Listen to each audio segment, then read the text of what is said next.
Dominic, great to see you again. Welcome back to Pop Turnative, man. It feels good to be back. It feels like it's been some years since the Yeah, last time I talked to you. So it's cool to be back for another Netflix series. absolutely. And I remember when this was announced. I remember when the whole announcement that you were, joining the cast of Boots and everything, Yeah. and now it's out there in the world. Like it's crazy, right? Like it's in your hands and out of your hands in a second, right? It's on Netflix It now. is now for everybody to consume. My hands are away from it. So I feel Absolutely. good. I feel excited for the world to be able to go and watch it. I want to kind of know whenever you work on something that is, based on something that previously existed, right? Like that's something that's adapted. Like, what Right. is your relationship with the original source material? Like, do you look at it a bit? Do you leave it alone? I'm curious about that.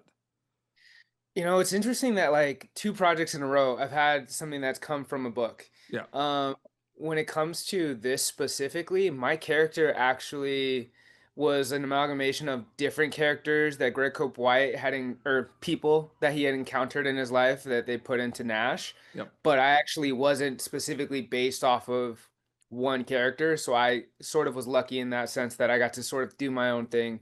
Yeah, no, absolutely. What is your mindset of going back in time for a role? We're obviously going to talk about the military training, but before that, like going back in time for the 90s, like what are you thinking about? Are you thinking aesthetic? Are you thinking about like, is there anything specific you're doing to kind of prepare to get in that kind of time zone? Yeah, it was really exciting to know it was 1990s. Music is definitely one of them, just listening to 90s music. And also it was like the haircut, like deciding what is the haircut that I'm going to bring into, the show because Mhm. we start off with hair. And so obviously I'm thinking, okay, it's 90s and at the time I already had an afro, so obviously I was like, you know what? I'm going to go with the high top. So that helps inform a lot. But also talking to my dad because I feel like he was more the character's age in the 90s than I am. So yeah, it was just talking to different people, but that was about it. There might be roles in the past that you've kind of been on, whether it's a film or a TV show, where you're on for a couple of days and it is an ensemble cast, but you're only there for a couple of days and you're only working like one or two people, so you don't really get the ensemble cast experience, right? With Right. this, you were really in an ensemble cast, right? There's some characters that you come across more than others, but like, what was Yeah, that like being part, like having scenes with many people on a project? this was truly boot camp for an actor. And the reason I say that is because just like you said, usually you pop in for a day and then you're out, and usually it's just like one to two people. We had like 15 guys who had to all get their coverage, and you are all in the scene for each other's coverage, whether you're in the background laying in your bed or doing pull-ups in the background, you still have to be on set every single day. So there wasn't really a break. There was no, okay, Dom, you're off. You can go back to your trailer. It was like you're still in for the inch that we see you in the background of somebody's shot. So, it was hard because of the circumstances being in the heat, having to, run and jump over stuff over and over. But overall, I think there's the relationships that I got to build with so many of these guys who truly feel like brothers now was an amazing thing doing an ensemble. So I Really enjoyed it. good segue to my next question. You're a pro. It's almost like you know what I'm going to ask. It's great. Uh, no, it's interesting, right? Because I feel like there's like a little bit of a two-headed monster going on here, where like you're playing this character, the acting, right, the lines and everything, the acting stuff, Right. but then Yeah. the training, right, and like the military training and everything. Was there a point where did those always feel like two separate hats? Or did at one point it felt like one thing, like the acting component, but then the training component? Man, it's so weird. Like, I truly felt like somehow what we were doing in the show was also being mirrored for us as actors outside of the show. Because for so many of these moments, we were coming in not knowing each other those first few days, and our characters didn't know each other those first few days. And so a lot of the grooves and the different things that the characters are going through, I feel like we were actually going through together as actors, learning each other Yep. and learning, oh, this guy's a little grumpy in the morning. Cool. I figured him out. This guy loves to talk. Figured him out. And so you're learning these different personalities and sort of just learning how to get along with each other in the show as the characters and also Mhm. out of the show. So yeah, it felt like it was very mirrored. It didn't feel like two separate things. It almost felt like I knew that if Nash was going through something, that Dominic was probably going to learn something from that Yeah. in the real world. Yeah. Yeah, no, 100%. And I find it interesting, right? There's different ways of watching things, right? Like especially with TV shows. There's like they all drop and you binge, and then there's the week to week drops. Um, do you think about how people are gonna watch the show while you're making it at all, or does that come into play? It's interesting to think about, right? Not necessarily while you're making it. I think when we're shooting, we're solely focused on just trying to give the best performance that we possibly can and give the best, that we can give to the show because it was such a physically demanding show that you truly had to make an effort to give it everything you had all Mhm. day, Yeah. every day. So I didn't really think about it while we were on set, but it's definitely something I think just as we go into shorter attention spans for people, it's definitely something you think about, like, oh man, are people going to be able to just sit down and binge 8 episodes now while they're scrolling on their phones?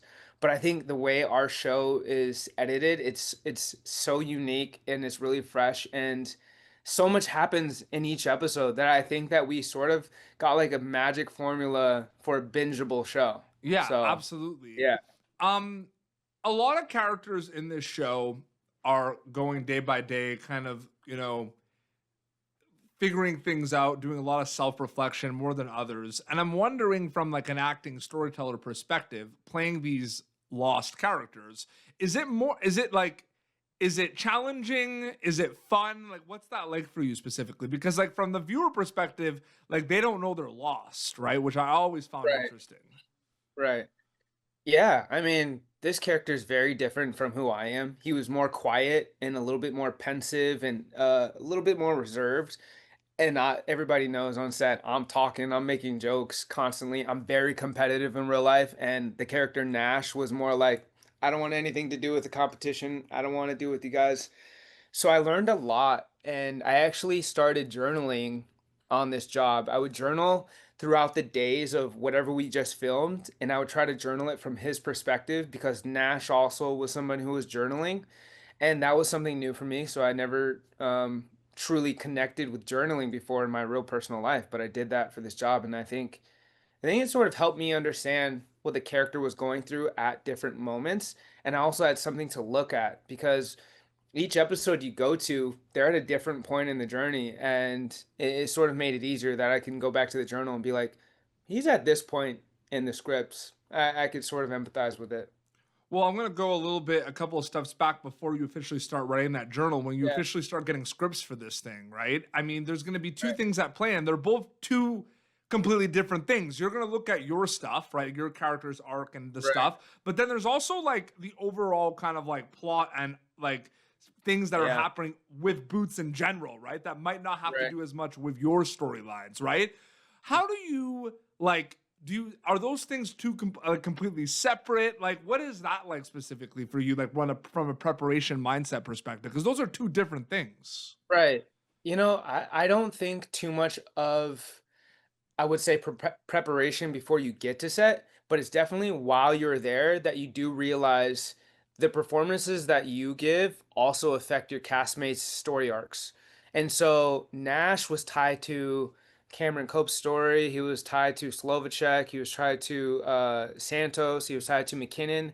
And though some of it may not be my character's personal story arc, a lot of the different moments lent a hand in their arc, and so you sort of had to still be invested in other characters as fully as you possibly can and not just your own character because I feel like especially with a show like this everybody's paths cross so many times that it was just important to be like, okay, I'm giving everything I have for this story and we want this story to shine at its core.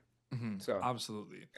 You've experienced it once before, but the Netflix global drop of a TV show or film is magical. It's magic, right? People from all yeah, around the world across different time zones, like depending on where you were in the world, you would wake up, right? And there's people that are probably like they've already yeah, watched it, right? right, yeah, um, do you feel like you were able to kind of like, I mean, it's still fresh. Like the show's out now. It's gonna be a right, week, and you're gonna reflect on it. But it's like you've dealt with this before with Netflix with yeah. First Kill. Were you kind of like prepared a little bit? Like, are you preparing yourself a little bit for what might happen? Like, I'm just curious about that. It's really funny. I think I have always a baseline sort of expectation. Like I know the show is great and I Yep. know people will enjoy it, but I have no idea how many people will watch it or who and what community will it will touch. And like I'll give a little tidbit of an experience I had. I was in Germany in this very small town in Frankfurt, and I was at a restaurant and a waiter came up to me and he was like, Apollo, Apollo, first kill. And I was like, I'm in such a small random town. So the fact that this kid like recognized me and wants to take a picture is like really cool. And so I think you never really understand the scope of, the global Netflix release until situations like that where you're in another country and, you get recognized and people love the work. So my hope is that, this show takes to the world. I think it's a really good story and I hope people really truly enjoy it. Streaming worldwide now on Netflix. That's Boots. Yeah. Dominic, great to catch up with you again, man. Thank you so much for coming back on Yeah. the show. Oh, of course. I appreciate it, man. Awesome. Well, this So has been good to see you. Popternative, youtube.com/Popternative. Previous episodes. Until next time, this is Dominic Goodman, who can catch in Boots, streaming now worldwide on Netflix, and PD Beats, signing off. Thank you for tuning in to Popternative. Make sure to check out our past episodes of Popternative on YouTube. This has been an Autograph Communications production.